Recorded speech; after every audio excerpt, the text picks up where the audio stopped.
Hello dear students, എന്തൊക്കെയുണ്ട്? പഠിത്തമൊക്കെ നന്നായിട്ട് പോകുന്നില്ലേ? റിവിഷൻ ഫേസ് ആണ്, നല്ലതുപോലെ നിങ്ങൾ റിവൈസ് ചെയ്യുന്നു എന്ന് തന്നെയാണ് വിശ്വസിക്കുന്നത്. അപ്പോൾ ബയോളജിയിൽ ജെനറ്റിക്സ് എന്ന് പറയുന്ന ടോപ്പിക്ക് കുറച്ചെങ്കിലും കുട്ടികൾക്ക് ഇച്ചിരി ടഫായിട്ട് പറഞ്ഞ് കേൾക്കുന്നുണ്ട്. അതുപോലെ തന്നെ ക്വസ്റ്റ്യൻസ് വർക്കൗട്ട് ചെയ്യുമ്പോഴും ജെനറ്റിക്സിൽ നിന്നുള്ള ക്വസ്റ്റ്യൻ തെറ്റിപ്പോകുന്നു, അല്ലെങ്കിൽ ക്വസ്റ്റ്യൻസ് ചെയ്യാൻ പറ്റാതെ പോവുകയാണ്, നെഗറ്റീവ് മാർക്കിംഗ് വരികയാണ്, ഇങ്ങനെയുള്ള പരാതികൾ കുഞ്ഞുങ്ങൾ പറഞ്ഞ് കേട്ടിട്ടുണ്ട്. ഓക്കെ, ശരിക്കും പറഞ്ഞു കഴിഞ്ഞാൽ നമ്മൾ ജെനറ്റിക്സിൻ്റെ ബേസിക്സ്, ജെനറ്റിക്സിന് ബാക്കി എല്ലാ ചാപ്റ്ററുകളുമായിട്ട് കണക്ഷനുണ്ട്. അപ്പോൾ ആ ചാപ്റ്ററുകളുടെ എല്ലാം ഒരു കോൺട്രിബ്യൂഷൻ നമ്മുടെ ജെനറ്റിക്സിലേക്ക് കൊണ്ടുവന്ന് കോൺസെപ്ച്വൽ ക്ലാരിറ്റിയോടെ ആ ചാപ്റ്റേഴ്സ് മനസ്സിലാക്കിയാൽ സത്യം പറഞ്ഞാൽ ജെനറ്റിക്സ് നല്ല ഈസി ആയിട്ട് നമുക്ക് ചെയ്തെടുക്കാൻ പറ്റുന്നതാണ് കേട്ടോ.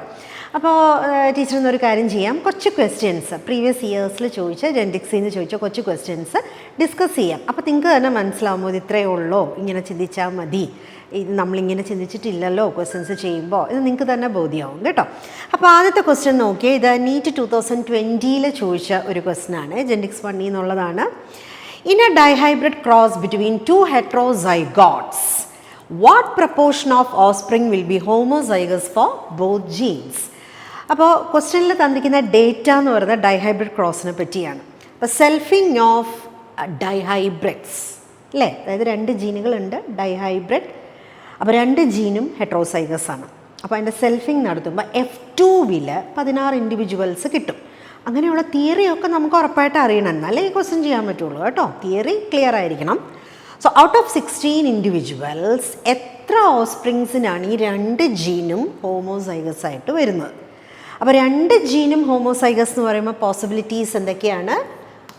ഡബിൾ ഹോമോസൈഗസ് ഡോമിനൻ്റ് ആയിട്ട് വരിക അല്ലേ, എ ജീനും ബി ജീനും ഡോമിനൻ്റ് ആയിട്ട് ഹോമോസൈഗസ് ആയിട്ട് വരിക, അതുപോലെ ഹെട്രോസൈഗസ് ആയിട്ട് വരിക. അപ്പോൾ ഈ 2 പോസിബിലിറ്റീസാണ് ഉള്ളത്. അപ്പോൾ 16 ഇൻഡിവിജ്വൽസിൽ എത്ര എണ്ണം? അപ്പോൾ നിങ്ങൾക്ക് 16 ഇൻഡിവിജ്വൽസിൽ എത്ര പേരാണ് എന്ന് കണ്ടുപിടിക്കാൻ ബുദ്ധിമുട്ടുണ്ട് എങ്കിൽ ഇതിൽ ഓരോ ജീനും സെപ്പറേറ്റ് ആയിട്ട് എടുക്കുക. സെപ്പറേറ്റ് ആയിട്ട് എടുക്കുക എന്ന് പറഞ്ഞു കഴിഞ്ഞാൽ ഇതാ ഓരോ ജീനും മോണോ ഹൈബ്രിഡുകളെ ക്രോസ് ചെയ്യുക. അപ്പോൾ ഇവിടെ നോക്കിയേ, ഇവിടെ 4 ഇൻഡിവിജ്വൽസ് ആണ് ഉണ്ടാവുന്നത് അല്ലേ, 4 individuals. Okay, and small A. അപ്പം 4 ഇൻഡിവിജ്വൽസിൽ 2 പേരെന്താണ് ഹോമോസൈഗസ് ആണ് അല്ലേ. അപ്പോൾ 2/4 ദാറ്റ് ഈസ് ഈക്വൽ ടു 1/2. അപ്പോൾ എ എന്ന് പറയുന്ന ജീന് മോണോഹൈബ്രിഡ് ക്രോസ് സെൽഫിങ്ങിൽ 1/2 ആണ് ഹോമോസൈഗസ് ആയിട്ട് വരാനുള്ള പോസിബിലിറ്റി. അതുപോലെ തന്നെയല്ലേ ബി ജീനും ഇല്ലേ, നമ്മൾ ആ ജീനിനെ നമ്മൾ സെപ്പറേറ്റ് ആയിട്ട് എടുത്തുന്നേ ഉള്ളൂ. അപ്പോൾ സെൽഫ് ചെയ്യുമ്പോഴത്തേക്ക് നമുക്ക് എന്താ കിട്ടുന്നത്? Capital B homozygous dominant, then heterozygous. Okay, അപ്പോൾ ഇവിടെ എത്രയാണ്? 2/4. 4 ഇൻഡിവിജ്വൽസിൽ 2 പേര് ഹോമോസൈഗസ് ആണ്, അതായത് 1/2. അപ്പോൾ ഇത് നമ്മൾ സെപ്പറേറ്റ് ആയിട്ട് ഓരോ ജീൻ എടുത്താണ് പറഞ്ഞിരിക്കുന്നത്. ഇനി ഇതിനെ തമ്മിൽ നിങ്ങൾ കണക്ട് ചെയ്തേ, കാര്യം ഇത് ഡൈഹൈബ്രിഡ് അല്ലേ. അപ്പോൾ 1/2 ഇൻറ്റു 1/2 ആൻസർ എത്ര വരും? 1/4. ഇങ്ങനെയും കണ്ടുപിടിക്കാം. അത് ഇങ്ങനെയാണെങ്കിൽ നമുക്ക് മനസ്സിൽ വെച്ച് തന്നെ പെട്ടെന്ന് നമുക്ക് കണ്ടുപിടിക്കാൻ സാധിക്കുന്നതാണ് അല്ലേ. നമ്മൾ മോണോ ഹൈബ്രിഡ് നമുക്ക് ഒരിക്കലും മറന്നു പോകത്തില്ല, നമുക്കൊരു കൺഫ്യൂഷനില്ല. കാര്യം ആകെ F2-ൽ 4 ഇൻഡിവിജ്വൽസേ ഉണ്ടാവണുള്ളൂ. അപ്പോൾ അതിൽ ക്യാപിറ്റൽ എ ഒരാൾ, സ്മോൾ എ ഒരാൾ, 2 പേര് ക്യാപിറ്റൽ എ സ്മോൾ എ. അപ്പോൾ ക്വസ്റ്റ്യൻ ഹോമോസൈഗസ് കണ്ടീഷനെ പറ്റിയാണ്. അപ്പോൾ ഇത്തരത്തിൽ നിങ്ങൾക്കിത് സിമ്പിളായിട്ട് ചെയ്യാൻ പറ്റും. അല്ല ഡൈഹൈബ്രിഡ് ആയിട്ട് തന്നെയാണ് ചെയ്യുന്നതെങ്കിൽ ഡൈഹൈബ്രിഡ് F2 ജീനോട്ടിപ്പിക് റേഷ്യോ വെച്ചിട്ട് നമുക്ക് ചെയ്യാൻ പറ്റും. ഡൈഹൈബ്രിഡ് F2 ജീനോട്ടിപ്പിക് റേഷ്യോ, അത് പക്ഷേ നമുക്ക് കുറച്ച് മെമ്മറി പവറും ഒക്കെ വേണം.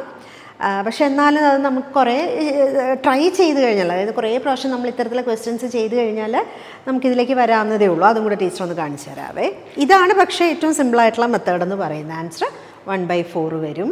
ഡൈഹൈബ്രിഡ് ജീനോട്ടിപ്പിക് റേഷ്യോ എന്താണ് ആലോചിച്ച് നോക്കിയേ.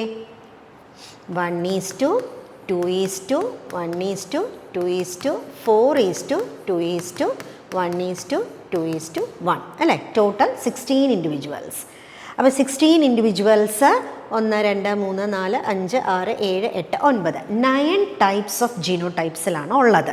ഓക്കെ, അപ്പോൾ ഈ ഓരോ നമ്പറും ഡിനോട്ട് ചെയ്യുന്ന ജീനോടൈപ്പ് ഏതാണെന്ന് നമ്മൾ ആദ്യമേ തന്നെ പഠിച്ചു വയ്ക്കുക. ഓക്കെ, അപ്പോൾ ഞാനിവിടെ ഇങ്ങനെ എഴുതുകയാണേ. 1, F2. ഏതൊക്കെ ജീനോടൈപ്പുകളാണ് ഒരു പ്രാവശ്യം വരുന്നത് ചെക്കർ ബോർഡിൽ? F2 നമ്മൾ ചെക്കർ ബോർഡ് പുന്നറ്റ് സ്ക്വയർ വരയ്ക്കുമ്പോൾ ഒരു പ്രാവശ്യം മാത്രം വരുന്ന ജീനോടൈപ്പ് ഏത്? 4 ജീനോടൈപ്പുകൾ ഒരൊറ്റ പ്രാവശ്യം മാത്രം വരുന്നുണ്ട്. അതുപോലെ 2 പ്രാവശ്യം വരുന്ന ജീനോടൈപ്പും 4 ഉണ്ട്. 4 പ്രാവശ്യം റിപ്പീറ്റ് ചെയ്ത് വരുന്ന ഒരു ജീനോടൈപ്പേ ഉള്ളൂ. അപ്പോൾ അത് ഏതൊക്കെ ജീനോടൈപ്പുകളാണെന്ന് ചെക്കർ ബോർഡ് വരച്ചൊക്കെ നമ്മൾ ആ സമയത്ത് അനലൈസ് ചെയ്യാൻ നിന്ന് കഴിഞ്ഞാൽ നമുക്ക് ഒട്ടും സമയം കിട്ടുകയില്ല. ടൈം മാനേജ്മെൻറ്റ് വളരെ പ്രധാനമാണ്. അതുകൊണ്ട് നമ്മളിപ്പോൾ തന്നെ ഇത് ഈ ഓരോ നമ്പേഴ്സും എന്ത് ജീനോടൈപ്പിനെയാണ് ഡിനോട്ട് ചെയ്യുന്നതെന്നുള്ളത് ഓർത്ത് വയ്ക്കുക. ഈ 1 ഒക്കെ എന്താണെന്നറിയോ? ഡബിൾ ഹോമോസൈഗസ് ആണ്. ഡബിൾ ഹോമോസൈഗസ് എന്ന് വെച്ച് കഴിഞ്ഞാൽ 2 ജീനും ഹോമോസൈഗസ് ആയിട്ട് വരിക. അപ്പോൾ എന്തൊക്കെ പോസിബിലിറ്റിയാണ് വരുന്നത്? Capital A, capital A, capital B, capital B, അതിൻ്റെ തന്നെ ഡബിൾ റിസസീവ് ഹോമോസൈഗസ് ഇല്ലേ? ഇനിയും ഉണ്ട് 2 എണ്ണം. അപ്പോൾ ഡബിൾ ഹോമോസൈഗസ് ആണെന്നേ പറഞ്ഞിട്ടുള്ളൂ. ഇങ്ങനെ വരാമല്ലോ, റീകോമ്പിനൻ്റ് ടൈപ്പ് വരാമല്ലോ. സോറി, ബി, 2 ജീനല്ലേ, B, capital A, capital A, small A, small B, small B. അപ്പോൾ ഇവിടെ 2 ജീനും ഹോമോസൈഗസ് ആകണം എന്നേ നിർബന്ധമുള്ളൂ അല്ലേ? ഇങ്ങനെ വരാം. അതുപോലെ തന്നെ സ്മോൾ എ, ക്യാപിറ്റൽ ബി വരാമല്ലോ. ഈ 1 എന്ന് പറഞ്ഞാൽ എന്താ? ഡബിൾ ഹോമോസൈഗസ് എന്നാണ് ഉദ്ദേശിച്ചത് അല്ലേ? അപ്പോൾ ഇത് രണ്ടും പ്യുവർ ലൈൻസ് ആണ്. 2 ജീനുകൾ, ഈ 2 ജീനും ഡോമിനൻ്റ് ആണ്, ഈ 2 ജീനും റിസസീവ് ആണ് അല്ലേ? ഇവിടെയാണെങ്കിൽ ഒരു ജീന് ഹോമോസൈഗസ് ഡോമിനൻ്റ് ആണ്, മറ്റേ ജീന് ഹോമോസൈഗസ് റിസസീവ് ആണ്. അപ്പോൾ ഇത് റീകോമിനൻറ്റുകളാണ്, ഹോമോസൈഗസ് റീകോമിനൻറ്റുകളാണ്. ഇവിടെ അതാ നോക്കിയേ, കണ്ടോ? Small A recessive, homozygous recessive, A recessive ആണ്, ഇത് ഹോമോസൈഗസ് ഡോമിനൻറ്റ്. പക്ഷേ 2 ജീനും എന്താണ് ഇവിടെ? Double homozygous. 2 ജീനും ഹോമോസൈഗസ് ആയതുകൊണ്ട് നമ്മളിതിനെ ഡബിൾ ഹോമോസൈഗസ് എന്നാണ് പറയുന്നത്. മനസ്സിലായി? അപ്പോൾ ഇനി അടുത്ത നോക്കിയാൽ 2 പ്രാവശ്യം റിപ്പീറ്റ് ചെയ്ത് വരുന്ന ജീനോടൈപ്പുകൾ എന്ന് പറയുന്നത് സിംഗിൾ ഹെട്രോസൈഗസ്. അതെന്ന് വെച്ചാൽ 2 ജീനിൽ ഒരു ജീൻ മാത്രം ഹെട്രോസൈഗസ്, മറ്റേ ജീന് ഹോമോസൈഗസ്. അല്ലെങ്കിൽ നമുക്കതിനെന്തെന്ന് പറയാം? മോണോ ഹൈബ്രിഡ് എന്ന് പറയാം. നിങ്ങൾ വിചാരിക്കും അയ്യോ ഡൈഹൈബ്രിഡ് ക്രോസിൽ എങ്ങനെയാണ് മോണോ ഹൈബ്രിഡ് വരുന്നത് എന്നൊക്കെ പറഞ്ഞു. പക്ഷേ തിയറിയൊക്കെ നന്നായിട്ട് കവർ ചെയ്യാന്ന് വെച്ച് കഴിഞ്ഞാൽ നമ്മൾ ജസ്റ്റ് ബോർഡ് എക്സാമിന് വേണ്ടിയിട്ടുള്ള ഒരു കവറിങ് അല്ല ഇവിടെ ഉദ്ദേശിക്കുന്നത്. നീറ്റിന് വേണ്ടിയിട്ടുള്ള ആ രീതിയിൽ തിയറി കവർ ചെയ്തൊരു കുട്ടിക്ക് വ്യക്തമായി അറിയാം നമ്മൾ ഡൈഹൈബ്രിഡ് എന്ന് പറയുമ്പോൾ 2 ജീനുകൾ കൺസിഡർ ചെയ്യുവാണ്. അപ്പോൾ അതിൽ നിന്ന് ഒരു ജീൻ മാറ്റിയാൽ അത് ഹെട്രോസൈഗസ് ആണെങ്കിൽ അതെന്തെന്ന് തന്നെയാണ് പറയണേ? മോണോ ഹൈബ്രിഡ് എന്ന് തന്നെയാണ് പറയുന്നത് അല്ലേ? അപ്പോൾ ഇവിടെ നോക്കിയേ, capital A, small A, capital B, capital B. അപ്പോൾ ഇത് സിംഗിൾ ഹെട്രോസൈഗസ് അല്ലെങ്കിൽ സിംഗിൾ ഹോമോസൈഗസ്, അല്ലെങ്കിൽ എന്തെന്ന് പറയാം? മോണോ ഹൈബ്രിഡ് എന്ന് പറയാം അല്ലേ? അപ്പോൾ ഇങ്ങനെയൊരു ഓപ്ഷനുണ്ട്, ഇങ്ങനെയൊരു ഓപ്ഷനുണ്ട് അല്ലേ? പിന്നെന്താ? ഇത്തരത്തിൽ ഉള്ള ഒരു ഓപ്ഷനുണ്ട് ആണല്ലോ. അതുപോലെ തന്നെ ഇനി നമുക്ക് ഏതാ പറയാൻ പറ്റുന്നത്? Capital A, small B, small B അല്ലേ? ഇപ്പോൾ എഴുതിയ 2 പ്രാവശ്യം ചെക്കർ ബോർഡിൽ 2 പ്രാവശ്യം റിപ്പീറ്റ് ചെയ്ത് വരുന്ന ജീനുകൾ, 2 പ്രാവശ്യം ജീനോടൈപ്പുകൾ എന്ന് പറയുന്നത് ഇത്, this one, here it is, and this one also. ഒരു ജീന് ഹെട്രോസൈഗസ് ആയിട്ട് വരും, അത് മോണോ ഹൈബ്രിഡ് എന്ന് പറയും അല്ലേ? ഇനി 4 പ്രാവശ്യം റിപ്പീറ്റ് ചെയ്ത് വരുന്ന ഒരേ ഒരു ജീനോടൈപ്പേ ഉള്ളൂ, അത് ഡബിൾ ഹെട്രോസൈഗസ് ആണ്, that is dihybrid. Okay, dihybrid, double heterozygous, dihybrid എന്ന് പറയും. അപ്പോൾ നമുക്ക് ടോട്ടൽ 16 ഇൻഡിവിജ്വൽസിൽ ഡബിൾ ഹോമോസൈഗസ് ആയിട്ട് വരുന്ന 1, 2, 3, 4 പേരുണ്ട് ഡബിൾ ഹോമോസൈഗസ് ആയിട്ട് വരുന്ന. അതായത് 4/16 ഡബിൾ ഹോമോസൈഗസ്. അപ്പം നമ്മുടെ ക്വസ്റ്റ്യനിൽ അതാ ചോദിച്ചിരിക്കുന്നത്, what proportion of offspring will be homozygous for both gene? 16 ഇൻഡിവിജ്വൽസിൽ 4 പേര്, അതായത് 1/4. അപ്പോഴും നമുക്ക് ആൻസറിലേക്ക് എത്താൻ സാധിക്കുന്നുണ്ട്. അപ്പോൾ ഈ ഒരു കാര്യം നിങ്ങൾക്ക് ആദ്യം തന്നെ നിങ്ങളത് മനസ്സിലാക്കി പഠിച്ച് മനസ്സിലുണ്ട് എങ്കിൽ മോണോ ഹൈബ്രിഡ് ആയിട്ടൊന്നും ചിന്തിക്കേണ്ട, പെട്ടെന്ന് തന്നെ നമുക്ക് 4/16, 1/4 എന്നുള്ള ആൻസറിലേക്ക് വരാം. ബാക്കിയുള്ളതൊക്കെ കണ്ടോ? മോണോ ഹൈബ്രിഡുകൾ എത്ര ഉണ്ടെന്ന് വേണമെങ്കിൽ ചോദിക്കാം. ഇതേ ക്വസ്റ്റ്യനിൽ തന്നെ ഡേറ്റ് ചെയ്ത് തന്നിട്ട് F2 ജനറേഷനിൽ മോണോ ഹൈബ്രിഡ്സ് എത്ര പേരുണ്ട്, മോണോ ഹൈബ്രിഡ്സ് എത്ര പേരുണ്ട് എന്ന് നോക്കുമ്പോൾ നോക്കിയേ, 2 + 2 + 2 + 2, അതായത് 8/16. 8/16 എന്ന് പറയുമ്പോൾ എത്രയാണ്? ഓക്കെ, 1/2 അല്ലേ? അതുപോലെ ഇനി നമുക്ക് എന്താ? ഓക്കെ, ഡൈഹൈബ്രിഡ്സ് അല്ലെങ്കിൽ ഡബിൾ ഹെട്രോസൈഗസ്, അത് 4/16. 4/16 എന്ന് പറയുമ്പോൾ എന്ത് തന്നെയാണ്? 1/4. 4 പേരില്ലേ, 4 പേര് ഡബിൾ ഹെട്രോസൈഗസ് ആണ്, ഡൈഹൈബ്രിഡ്സ് ആണ്. അപ്പോൾ ഈ തരത്തിൽ ഇതിൽ നിന്നും വേണമെങ്കിൽ ക്വസ്റ്റ്യൻസ് ചോദിക്കും. അതായത് ഡബിൾ ഹോമോസൈഗസ് ആയിട്ട് എത്ര പെർസെൻറ്റേജ് എന്ന് ചോദിക്കും. പെർസെൻറ്റേജ് ചോദിച്ചാൽ നമ്മൾ 25%. ഓക്കെ. അതുപോലെ മോണോ ഹൈബ്രിഡുകൾ എത്രയാണെന്ന് ചോദിക്കും. ഡൈഹൈബ്രിഡ് ക്രോസിൽ F2-ൽ മോണോ ഹൈബ്രിഡുകൾ എത്ര വരുന്നു വേണമെങ്കിൽ ചോദിക്കും കേട്ടോ. അതാണെങ്കിൽ 50%. ഡൈഹൈബ്രിഡ് ക്രോസിൽ ഡൈഹൈബ്രിഡ് F2-ൽ എത്ര ഡൈഹൈബ്രിഡ്സ് കിട്ടുന്നു പെർസെൻറ്റേജ് ആയിട്ട് ചോദിക്കുകയാണെങ്കിൽ ഇതാ വീണ്ടും നോക്കിയാൽ 1/4 25%. കണ്ടോ? അപ്പോൾ ഈ ഒരു കോൺസെപ്റ്റിൽ നിന്ന് പല രീതിയിലാണ് ക്വസ്റ്റ്യൻസ് വരാവുന്നത്. അപ്പോൾ നമുക്കത് കണ്ടുപിടിക്കാനും പല രീതികളുണ്ട്. ഞാൻ പറഞ്ഞതുപോലെ മോണോ ഹൈബ്രിഡ് ആക്കി എടുത്തിട്ട് ആൻസറിലേക്ക് വരാം. അല്ല, ഡൈഹൈബ്രിഡിൽ നിന്നുകൊണ്ട് തന്നെ നമുക്ക് ഈ പെർസെൻറ്റേജും ആൻസേഴ്സും ഒക്കെ വേണമെന്നുണ്ടെങ്കിൽ ഈ ഒരു ജീനോട്ടിപ്പിക് റേഷ്യോയിൽ ഓരോ നമ്പറിലും ജീനോടൈപ്പ് സബ്സ്റ്റിറ്റ്യൂട്ട് ചെയ്ത് ഓർത്ത് വെച്ചാൽ മതിയാവും കേട്ടോ. അടുത്ത ക്വസ്റ്റ്യനിലേക്ക് പോകാം. ഓക്കെ, ഇത് 2019 നീറ്റിന് ചോദിച്ച ക്വസ്റ്റ്യനാണ്. In Mirabilis jalapa, crossing a red flowered plant with a white flowered plant gives pink flowers in F1. Selfing F1 yields F2 in what ratio എന്നാണ് ചോദിച്ചിരിക്കുന്നത്. അപ്പോൾ ക്വസ്റ്റ്യൻ നമ്മൾ നോക്കുമ്പോൾ ആദ്യം നമ്മൾ ഈ മിറാബിലസ് ജലപ്പ എന്ന് കാണുമ്പോൾ തന്നെ NCERT-യിൽ ഇല്ലാത്തതാണല്ലോ, അപ്പോൾ ഔട്ട് ടെക്സ്റ്റ് ആണോ എന്നൊക്കെയുള്ളൊരു ഡൗട്ട് വരും. പക്ഷേ എൻട്രൻസ് ഓറിയൻറ്റേഷൻ ക്ലാസ്സുകളൊക്കെ കിട്ടിയിരിക്കുന്ന ഒരു കുട്ടിക്ക് തീർച്ചയായിട്ടും ആൻറ്റി റൈനം മേജർ സ്നാപ്ഡ്രാഗണിനോടൊപ്പം തന്നെ നിങ്ങൾക്ക് 4 o'clock പ്ലാന്റ് മിറാബിലസ് ജലപ്പയും പഠിപ്പിച്ച് തന്നിട്ടുണ്ടാവും. കാര്യം ഈ 2 പ്ലാന്റുകളിലാണ് ശരിക്കും ആദ്യമായിട്ട് call Correns incomplete dominance observe ചെയ്യുന്നത്. ഇനി മിറാബിലസ് എന്ന് കേട്ടിട്ടില്ല, നിങ്ങളെ പഠിപ്പിച്ചിട്ടില്ല, നിങ്ങൾക്ക് അറിയത്തില്ല എങ്കിൽ പോലും ക്വസ്റ്റ്യൻ ബാക്കി വായിക്കുമ്പോഴും ഓപ്ഷൻസ് നോക്കുമ്പോഴും ഇത് ഇൻകംപ്ലീറ്റ് ഡോമിനൻസിന് റിലേറ്റ് ചെയ്തിട്ടുള്ളൊരു ക്വസ്റ്റ്യൻ ആണെന്ന് മനസ്സിലാക്കാൻ പറ്റും. അതുകൊണ്ട് ദയവേത് നിങ്ങൾ ഈ ക്വസ്റ്റ്യൻ വായിച്ച പാടെ എന്തെങ്കിലും നിങ്ങൾ കണ്ടിട്ടില്ല കേട്ടിട്ടില്ല എന്ന് പറഞ്ഞാൽ പിന്നെ ആ ക്വസ്റ്റ്യൻ ജസ്റ്റ് നോക്കുക പോലും ചെയ്യാതെ അടുത്തേക്ക് പോവരുത്. നിങ്ങൾക്കത് ഈവൻ നിങ്ങളത് കേട്ടിട്ടില്ല എങ്കിൽ പോലും ഒരു പക്ഷേ ഓപ്ഷൻസിലൂടെ നിങ്ങൾക്ക് അതിൻ്റെ കണ്ടൻറ്റിലേക്ക് വരാൻ പറ്റുമായിരിക്കും കേട്ടോ. ഇത് അങ്ങനത്തെ ഒരു ക്വസ്റ്റ്യനാണ്. അപ്പോൾ ഇവിടെ നോക്കിയേ, റെഡ് ഫ്ലവേർഡ് പ്ലാന്റും വൈറ്റ് ഫ്ലവേർഡ് പ്ലാന്റും ക്രോസ് ചെയ്തപ്പോൾ പിങ്ക് ഫ്ലവേർഡ് പ്ലാന്റ് കിട്ടുന്നു എന്ന് ക്വസ്റ്റ്യൻ ഡേറ്റ കൃത്യമായി പറയുന്നുണ്ട്. അങ്ങനെ നമ്മൾ പഠിച്ചിരിക്കുന്നത് ഇൻകംപ്ലീറ്റ് ഡോമിനൻസിലാണ്. പിന്നെ ഓപ്ഷനും കൂടെ കാണുമ്പോൾ റെഡ്, പിങ്ക്, വൈറ്റ് എന്നൊക്കെ കാണുമ്പോൾ തീർച്ചയായിട്ടും ഇൻകംപ്ലീറ്റ് ഡോമിനൻസിനെ പറ്റിയാണ് ക്വസ്റ്റ്യൻ എന്ന് മനസ്സിലാക്കുകയും സാധാരണ ഇൻകംപ്ലീറ്റ് ഡോമിനൻസ് ക്രോസ് നിങ്ങൾ ആലോചിച്ചാൽ മതി. Capital R small r cross capital R small r അല്ലേ.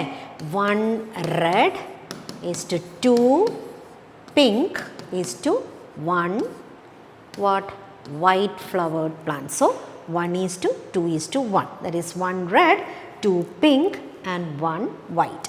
അപ്പോൾ ഈ ഒരു ക്വസ്റ്റ്യനിലെ കൺഫ്യൂഷൻ അല്ലെങ്കിൽ ഒരു കോംപ്ലക്സിറ്റി എന്നൊക്കെ പറയുന്നത് വലിയ കാര്യങ്ങളൊന്നുമില്ല. ആകെ ഈ മിറാബിലസ് ജലപ്പ NCERT-യിൽ മെൻഷൻ ചെയ്യാത്ത ഒരു പ്ലാന്റിൻ്റെ പേരാണ് അവിടെ കൊടുത്തിരിക്കുന്നത് എന്നുള്ളതാണ് ആൻസർ. പക്ഷെ നമുക്ക് പെട്ടെന്ന് തന്നെ കിട്ടുന്നതാണ് ഓപ്ഷൻ എ. ഈ ഒരു ക്വസ്റ്റ്യൻ നോക്കിക്കഴിഞ്ഞാൽ നീറ്റ് 2021 ചോദിച്ചൊരു ക്വസ്റ്റ്യനാണ്. ക്വസ്റ്റ്യൻ പക്ഷേ വളരെ ഡയറക്റ്റ് ആയിട്ടുള്ള ക്വസ്റ്റ്യനാണ്.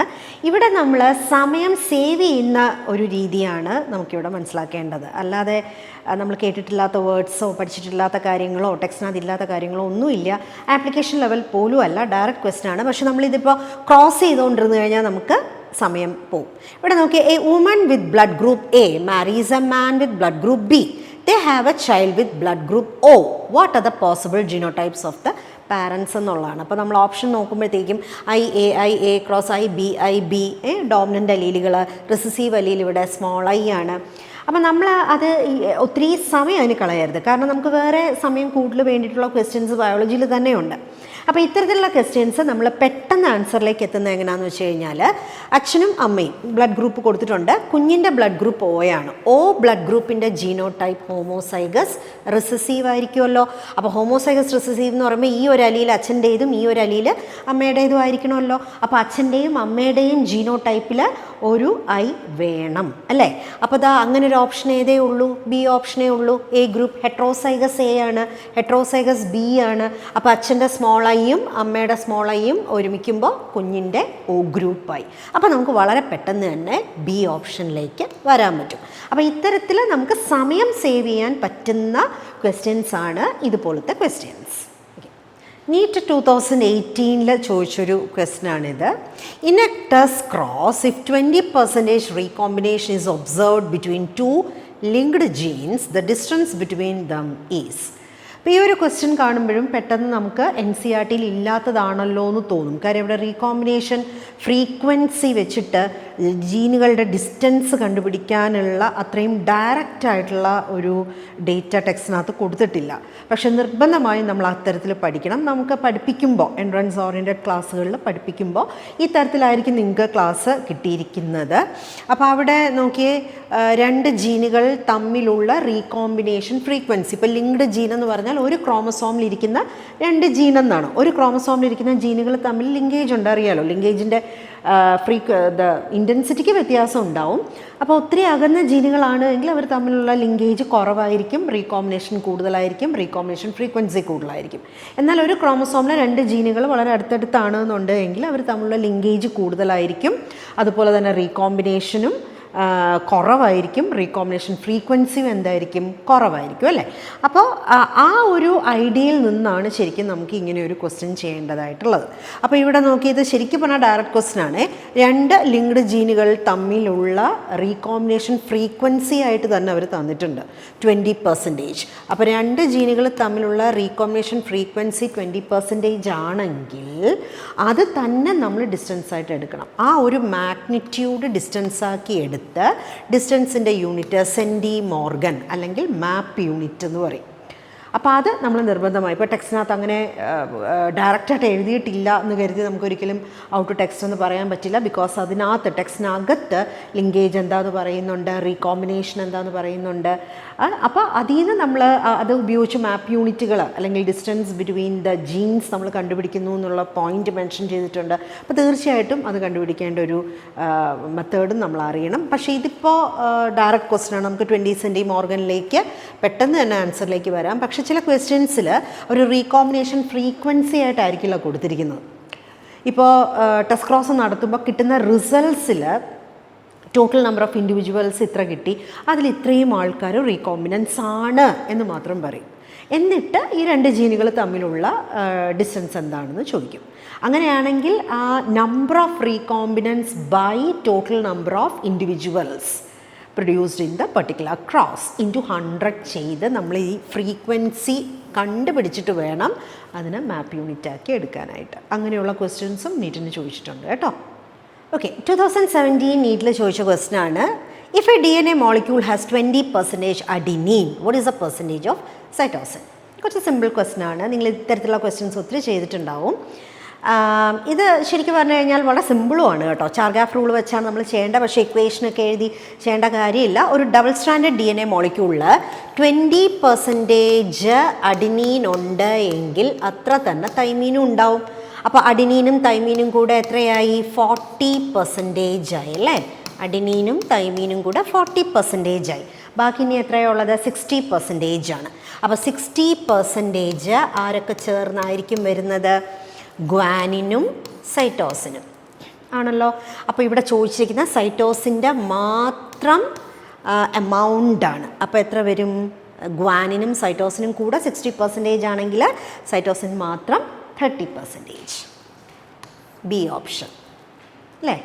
ഇത് നോക്കിയേ, ഓപ്രോൺ കോൺസെപ്റ്റ് എന്നുള്ള ക്വസ്റ്റ്യൻ ആണ് അല്ലേ. Lac operon. In the lac operon of E. coli the operon is switched on when?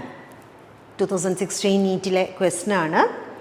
അപ്പം ഏകദേശം ഡയറക്റ്റ് ക്വസ്റ്റ്യൻ ആണ്. പക്ഷേ ഓപ്ഷൻസ് കാണുമ്പോൾ ഗ്ലൂക്കോസും കൂടെ അതിനകത്ത് വന്നിരിക്കുമ്പോൾ നമുക്ക് ചെറിയൊരു കൺഫ്യൂഷൻ ഉണ്ടാവാം. ഓപ്ഷൻസ് തമ്മിൽ ചെറിയൊരു കൺഫ്യൂഷൻ ഉണ്ടാവാം എന്നേ ഉള്ളൂ കേട്ടോ.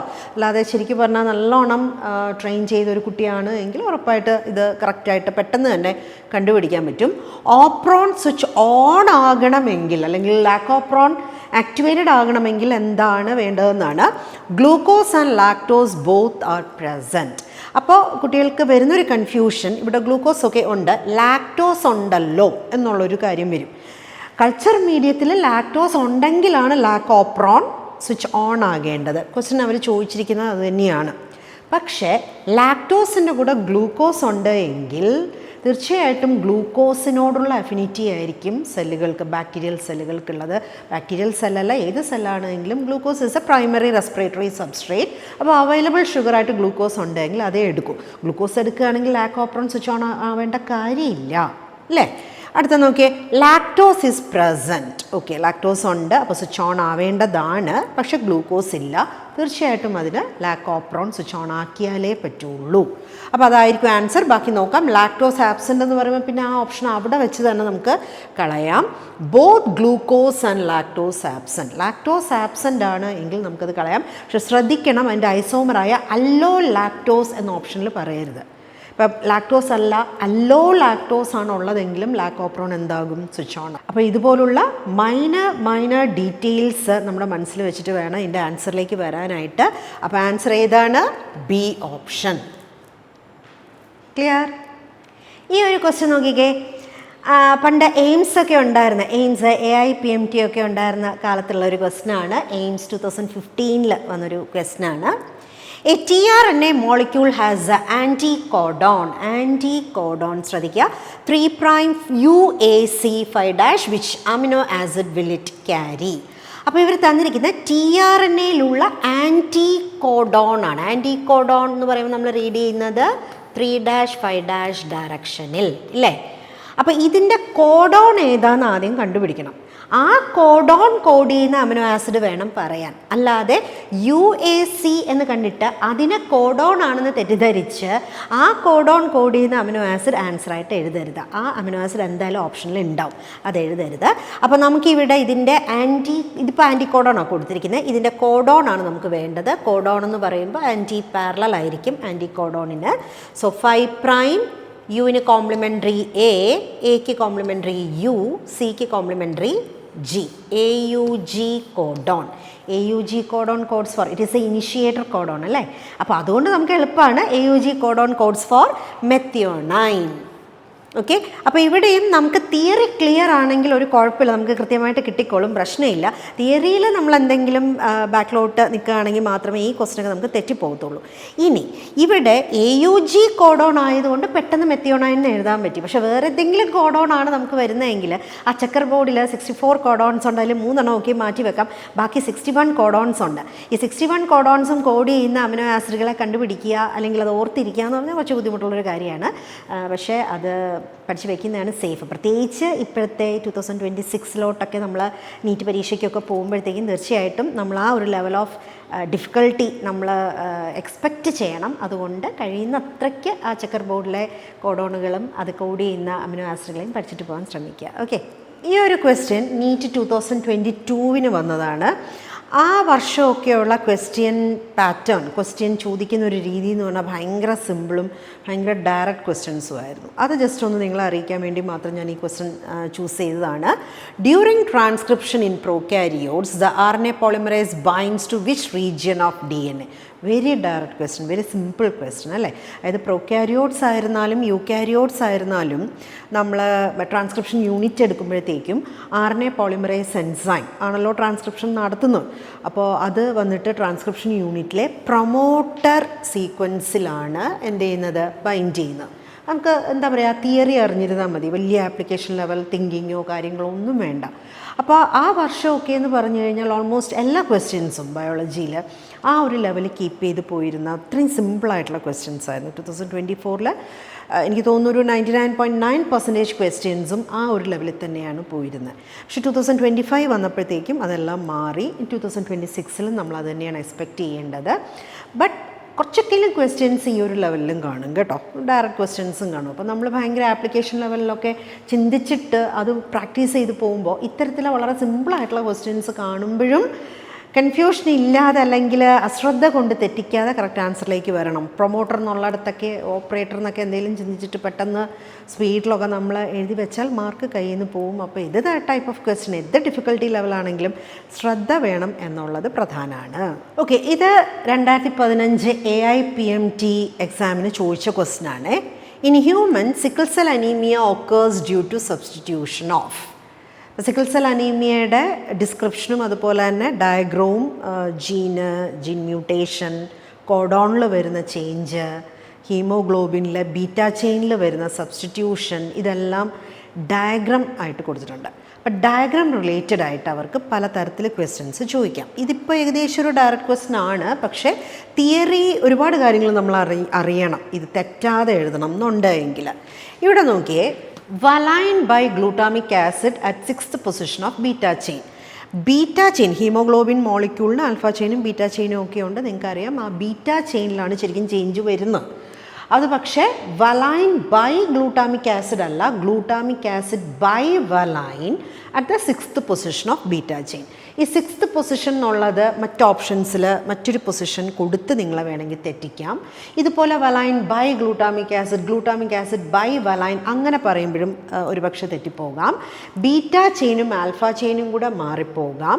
ഓക്കെ, പിന്നെ വേറെ ഏതെങ്കിലും അമിനോ ആസിഡുകൾ തന്നിട്ട് ചിലപ്പോൾ അങ്ങനെയും വേണമെങ്കിൽ തെറ്റാം. അപ്പോൾ തിയറി നല്ല ക്ലിയർ ആയിട്ടുള്ള ഒരു കുട്ടിക്ക് ഈ ഒരു ക്വസ്റ്റ്യൻ്റെ ആൻസർ നമുക്ക് ബിയിലേക്ക് വരാം. പക്ഷേ ഈ ഒരു ടോപ്പിക്ക് വരുന്ന ഭാഗത്ത്, അതായത് സിക്കിൾ സെൽ അനീമിയയുടെ ഡയഗ്രാംസ് ഒക്കെ കൊടുത്തിരിക്കുന്ന ഭാഗത്തു നിന്ന് നമുക്ക് തിയറി ഭാഗത്ത് എഴുതാത്ത ചില കാര്യങ്ങൾ നമുക്ക് അവിടെ ഉറപ്പായിട്ട് നമ്മൾ മനസ്സിലാക്കി വെക്കണം എന്നാണ്. നിങ്ങൾക്കറിയാം, ഈ സിക്കിൾ സെൽ അനീമിയ എന്ന് പറയുന്ന ഡിസോർഡർ വരാനുള്ള റീസൺ പോയിൻറ്റ് മ്യൂട്ടേഷനാണ് അല്ലേ. DNA-ൽ, അതായത് ബീറ്റ ചെയിൻ ഉണ്ടാക്കുന്ന ജീനിൽ ഒരൊറ്റ ന്യൂക്ലിയോടൈഡിന് വരുന്ന വ്യത്യാസം. അപ്പോൾ അതിൽ നിന്ന് ട്രാൻസ്ക്രൈബ് ചെയ്ത് വരുന്ന mRNA-ലും ആ ഒരു വ്യത്യാസമുണ്ട്. ദാറ്റ് ഈസ് GAG കോഡോൺ അല്ലേ, GAG കോഡോൺ GUG കോഡോണായി മാറുക. ഇതിന് കോംപ്ലിമെൻ്ററി ആയിട്ടായിരിക്കുമല്ലോ ജീൻ സീക്വൻസ് വരുന്നത്. അപ്പോൾ അവിടെ ഒരു പിരമിഡീനെ റീപ്ലേസ് ചെയ്താണ് എന്ത് വരുന്നത്, ഒരു പ്യൂരിൻ വരുന്നത് ജീനിൽ. So that is a point mutation and that point mutation is called transversion. അപ്പോൾ ഇത് NCERT ടെക്സ്റ്റിൽ ഇല്ല. പക്ഷേ ഇപ്പോഴത്തെ ഒരു ട്രെൻഡ് അനുസരിച്ച് നമുക്ക് ഇത്രയെങ്കിലും ഒരു ഡെപ്തിൽ കാര്യങ്ങൾ അറിയാമെന്നുള്ളതാണ്. കാര്യം പോയിൻറ്റ് മ്യൂട്ടേഷൻ തന്നെ പല ടൈപ്പ് ഉണ്ട്. നോൺസെൻസ് മ്യൂട്ടേഷൻ, മിസ്സെൻസ് മ്യൂട്ടേഷൻ, അതുപോലെ അങ്ങനെ 3 ടൈപ്പ് മ്യൂട്ടേഷനാണ് ഇതിനകത്ത് വരുന്നത്, ഈ പോയിൻറ്റ് മ്യൂട്ടേഷനിൽ വരുന്നത്. നോൺസെൻസ് മ്യൂട്ടേഷൻ എന്ന് പറഞ്ഞു കഴിഞ്ഞാൽ ഒരു കോഡോൺ റീപ്ലേസ് ചെയ്ത് അല്ലെങ്കിൽ കോഡോൺ മാറി ഒരു സ്റ്റോപ്പ് കോഡോൺ വരിക. ഓക്കെ, mRNA-യിൽ സ്റ്റോപ്പ് കോഡോൺ വരിക. ഇപ്പോൾ ഇത് മിസ്സെൻസ് മ്യൂട്ടേഷനാണ്. മിസ്സെൻസ് മ്യൂട്ടേഷൻ എന്ന് പറയുമ്പോഴത്തേക്കും ഒരു കോഡോൺ മാറി മറ്റൊരു കോഡോൺ വരുമ്പോഴത്തേക്കും അവിടെ എന്താ സംഭവിക്കണമെന്നറിയോ, പോളിപെപ്റ്റൈഡ് ചെയിനിൽ ഒരു അമിനോ ആസിഡ് സബ്സ്റ്റിറ്റ്യൂട്ട് ചെയ്യപ്പെട്ട് മറ്റൊരു അമിനോ ആസിഡ് വരും. That is called substitution mutation അല്ലെങ്കിൽ മിസ്സെൻസ് മ്യൂട്ടേഷൻ എന്ന് പറയും കേട്ടോ. Missense mutation, point mutation. പിന്നെ ഒരു സൈലൻറ്റ് മ്യൂട്ടേഷൻ ഉണ്ട്. സൈലൻറ്റ് മ്യൂട്ടേഷൻ എന്ന് പറയുമ്പോഴത്തേക്കും ഒരു കോഡോൺ മാറി മറ്റൊരു കോഡോൺ വന്നു, പക്ഷേ that codon also codes for the same amino acid in the polypeptide chain. അപ്പോൾ പോളിപെപ്റ്റൈഡ് ചെയിനിൽ യാതൊരു വ്യത്യാസവും ഇല്ല. ആ ഒരു മ്യൂട്ടേഷൻ്റെ ഇഫക്റ്റ് ഫീനോട്ടിപ്പിക്കലി എക്സ്പോസ്ഡ് ആവുന്നുമില്ല, അറിയുന്നുമില്ല. അതാണ് സൈലൻറ്റ് മ്യൂട്ടേഷൻ എന്ന് പറയും. ഓക്കെ, അപ്പോൾ പോയിൻറ്റ് മ്യൂട്ടേഷൻ അങ്ങനെ 3 ടൈപ്പ് ഉണ്ട്. അങ്ങനെയുള്ള കാര്യങ്ങളൊന്നും NCERT തിയറിയിൽ എഴുതിയിട്ടില്ല. പക്ഷെ തീർച്ചയായിട്ടും mutations are of different types എന്നൊക്കെ പറഞ്ഞ് ജെൻഡിക്സ് 1-ലും പറയുന്നുണ്ട്, ജെൻഡിക്സ് 2-ലും പറയുന്നുണ്ട്. അതുകൊണ്ട് നമ്മൾ മ്യൂട്ടേഷൻസ് ഒക്കെ മൊത്തം ഒന്ന് കവർ ചെയ്യുന്നത് നല്ലതായിരിക്കും. നിങ്ങൾക്ക് അത് പഠിപ്പിച്ച് തന്നിട്ടുണ്ട് എങ്കിൽ അത് ഔട്ട് ടു ടെക്സ്റ്റ് ഒന്നും കരുതാതെ നിങ്ങൾ തീർച്ചയായിട്ടും അത് പഠിക്കുക കേട്ടോ. പോയിൻറ്റ് മ്യൂട്ടേഷനൊക്കെ ഈ 3 ടൈപ്പ്. ഇപ്പോൾ ട്രാൻസ്വേർഷൻ എന്ന് പറഞ്ഞാൽ 1 purine is replaced with another, pyrimidine. ഒരു പ്യൂരിനെ മാറ്റി പിരമിഡിൻ, അല്ലെങ്കിൽ 1 pyrimidine is replaced by purine ഒക്കെ ആണെങ്കിലാണ് ട്രാൻസ്വേർഷൻ. പക്ഷേ 1 purine is replaced by another purine, 1 pyrimidine is replaced by another pyrimidine, അതൊക്കെ നമ്മൾ ട്രാൻസിഷൻ എന്ന് പറയും. പോയിൻറ്റ് മ്യൂട്ടേഷനിൽ തന്നെ ട്രാൻസിഷനും ട്രാൻസ്വേർഷനും. എനിവേ, സിക്കിൾ സെൽ അനീമിയയുടെ കോസ് എന്ന് പറയുന്നത് ട്രാൻസ്വേർഷനാണ് and it is an example for missense mutation. അപ്പോൾ അത് ശ്രദ്ധിക്കുക കേട്ടോ. മ്യൂട്ടേഷൻസ് മൊത്തം ഒന്ന് നോക്കിയിട്ട് പോവുക. ഓക്കെ, സോ ഇത് നീറ്റ് 2023 ചോദിച്ചൊരു ക്വസ്റ്റൻ ആണ് കേട്ടോ. ഇത് നോക്കിയേ, in E coli the rate of replication is about 1000 nucleotides per second. If the total length of DNA is 4.6 into 10 raised to 6 base pairs, replication time, ബ്രാക്കറ്റിൽ കൊടുത്തിരിക്കുന്ന നോക്കിയേ, with 2 forks is approximately. Theory നല്ലതുപോലെ അറിഞ്ഞാലേ നമുക്കിത് ചെയ്യാൻ പറ്റുള്ളൂ. അറിഞ്ഞാൽ കുഴപ്പമില്ല കേട്ടോ, നല്ല ഈസി ക്വസ്റ്റൻ ആണ്. അതായത് ഈക്കോളയുടെ റേറ്റ് ഓഫ് റെപ്ലിക്കേഷൻ അവർ പറഞ്ഞിരിക്കുന്ന 1000 ന്യൂക്ലിയോടൈഡ്സ് പെർ സെക്കൻഡാണ്. അത് ഒരു റെപ്ലിക്കേഷൻ ഫോർക്കിലാണ് പറഞ്ഞിരിക്കുന്നത്, അത് ഒരെണ്ണമാണ് പറഞ്ഞിരിക്കുന്നത്. നമുക്ക് മനസ്സിലാവുന്നത് ക്വസ്റ്റ്യനിൽ വിത്ത് 2 ഫോർക്സ് എന്ന് പറഞ്ഞിരിക്കുന്നതുകൊണ്ടാണ്. ഇപ്പം നോക്കിയേ, ഹെലിക്കേസിൻ്റെ ആക്ഷൻ എന്ന് പറയുന്നത് ബൈ ഡയറക്ഷണലാണ് അല്ലേ.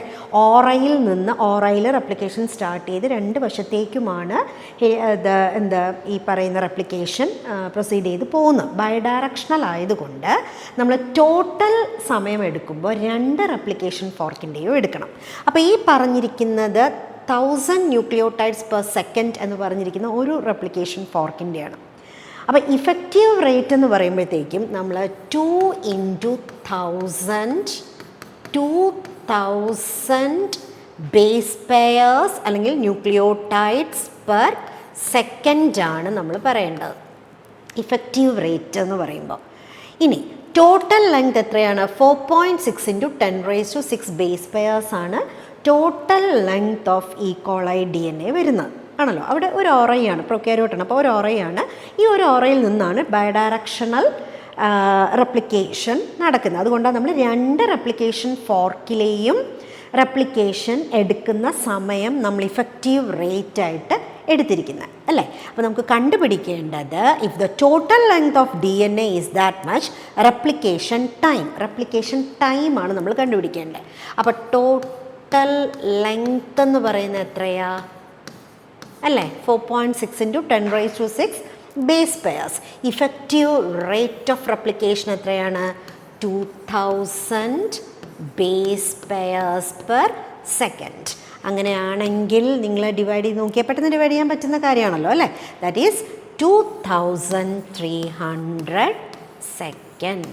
ജസ്റ്റ് ബേസിക് മാത്തമാറ്റിക്സ് മതി നമുക്കിതിനകത്ത് പെട്ടെന്ന് ആൻസറിലേക്ക് വരാൻ പറ്റും. അപ്പോൾ ഇവിടെ വിത്ത് 2 ഫോക്സ് എന്നൊക്കെ തന്നിരിക്കുന്നത് എന്തിനാണെന്നറിയോ? നിങ്ങളെ കൺഫ്യൂസ്ഡ് ആക്കാനാണ്, കൺഫ്യൂഷൻ അടുപ്പിക്കാനാണ് അങ്ങനെയൊക്കെ തരുന്നത്. അത്തരത്തിലുള്ള ക്വസ്റ്റ്യൻ ചോദിക്കുന്ന രീതി സ്ഥിരമാണ് ബയോളജിയിൽ. പക്ഷേ വളരെ സ്ട്രെയിറ്റ് ഫോർവേഡായിട്ട് അല്ലെങ്കിൽ ഡയറക്റ്റ് ക്വസ്റ്റ്യൻ ആയിരിക്കും. ഇതുപോലെ എന്തെങ്കിലുമൊക്കെ അതിനകത്ത് അഡീഷണൽ ആയിട്ടൊക്കെ തരുമ്പോൾ നമുക്ക് കൺഫ്യൂഷൻ വരും. അപ്പോൾ അതുകൊണ്ട് ഇങ്ങനെയുള്ള ക്വസ്റ്റ്യൻസൊക്കെ ചെയ്തു പോകാൻ തീർച്ചയായിട്ടും തിയറിയുടെ കോൺസെപ്റ്റ് ക്ലാരിറ്റി തന്നെയാണ് നമുക്ക് ആവശ്യം കേട്ടോ. Anyway answer is 2300 second. Okay, അപ്പോൾ ഇനിയും നമുക്ക് ഒരുപാട് ഡിസ്കസ് ചെയ്യാൻ ക്വസ്റ്റ്യൻസ് ഉണ്ട്. അപ്പോൾ നിങ്ങൾക്ക് ഇനിയും ജെനറ്റിക്സിൽ ഏതെങ്കിലുമൊക്കെ ക്വസ്റ്റ്യൻസ് അല്ലെങ്കിൽ ഏതെങ്കിലുമൊക്കെ ടോപ്പിക്ക് ഡൗട്ടാണ്, അതെങ്ങനെ നമ്മൾ പഠിക്കും എന്നൊക്കെയുള്ളത് അറിയണമെങ്കിൽ ഇതിൻ്റെ കമൻറ്റ് ബോക്സിൽ നിങ്ങൾ കമൻറ്റ് ചെയ്താൽ മതി. നിങ്ങൾക്ക് ഡൗട്ടുള്ള ക്വസ്റ്റ്യൻസൊക്കെ ആയിട്ട് വീണ്ടും ഒരു ഡിസ്കഷൻ സെഷൻ വയ്ക്കാവുന്നതാണ്. ഇനിയും ഇതുപോലുള്ള ടിപ്സുമായിട്ട് ടീച്ചർ വീണ്ടും വരുന്നതായിരിക്കും. Till then good bye.